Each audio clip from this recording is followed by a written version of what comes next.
नमस्कार दोस्तों, स्वागत है आपका हमारे चैनल में। आज हम बात करने जा रहे हैं देवउठनी एकादशी, जिसे प्रबोधिनी एकादशी भी कहा जाता है।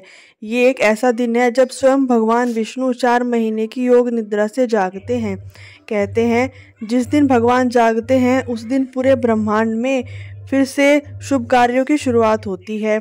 तभी से इस एकादशी के बाद से विवाह, गृह प्रवेश, मुंडन, यज्ञ जैसे सभी मांगलिक कार्य पूर्ण रूप से शुरू हो जाते हैं।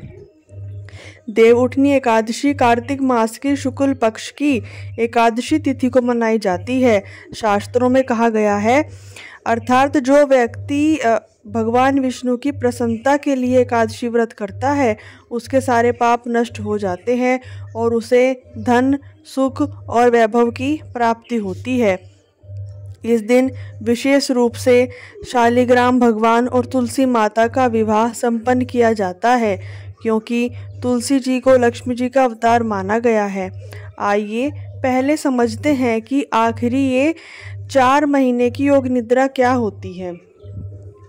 आषाढ़ शुक्ल एकादशी से लेकर कार्तिक शुक्ल एकादशी तक का समय चातुर्मास कहलाता है।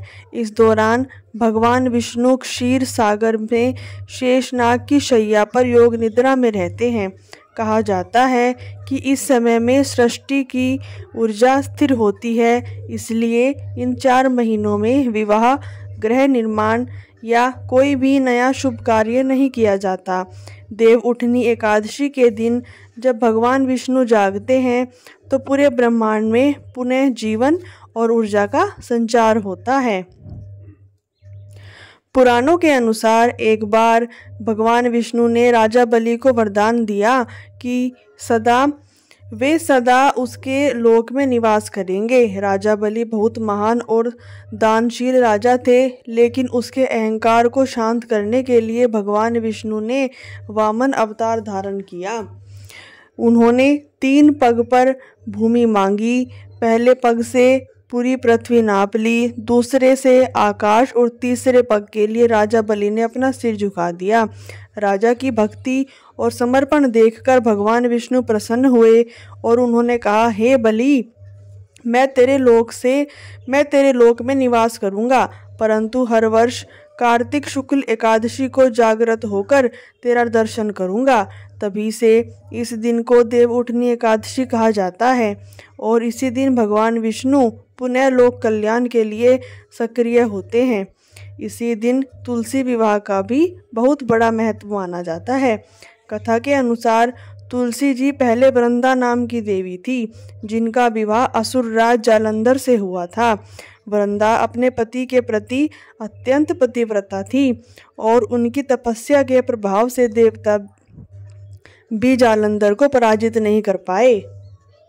भगवान विष्णु ने ब्राह्मण रूप धारण कर वृंदा की परीक्षा ली। जब वृंदा को सत्य का ज्ञात हुआ, उन्होंने भगवान विष्णु को श्राप दिया, आप शीला बन जाएंगे।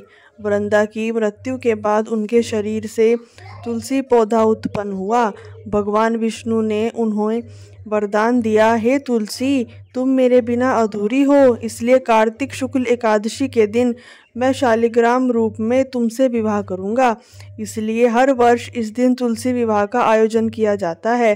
कहते हैं जो व्यक्ति तुलसी विवाह करता है उसे कन्यादान के समान फल प्राप्त होता है और उसके घर में सदा लक्ष्मी का वास रहता है।